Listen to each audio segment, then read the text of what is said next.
Alors j'ai choisi de... Non, je n'ai pas choisi finalement, ça s'est imposé à moi. Donc il y a quelques années, j'ai organisé des rencontres franco-espagnoles sur le thème des femmes espagnoles en résistance, femmes libres et engagées en France. Et comme j'avais envie d'incarner cette histoire et ces engagements de femmes, eh bien, je suis allée à la rencontre de certaines d'entre elles ou de leurs enfants. Et donc j'ai fait cette collecte mémorielle qui devait être déposée dans des archives. Et puis j'ai trouvé dommage qu'elle reste endormie. Alors j'ai écrit ces récits.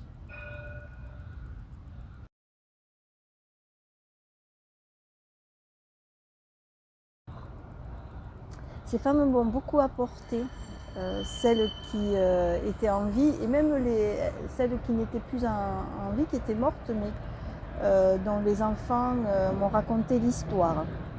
Et elles m'ont beaucoup apporté parce que j'ai aimé leur regard sur le monde, j'ai aimé leur sagesse, j'ai aimé la pudeur avec laquelle elles se sont livrées et leur douceur et surtout, elles n'étaient pas, malgré les destins compliqués qu'elles ont eus, elles n'étaient pas en révolte, ni en fureur, ni violentes. Et donc je crois que c'était des femmes sages et j'espère que j'aurai hérité de leur sagesse dans mon écriture.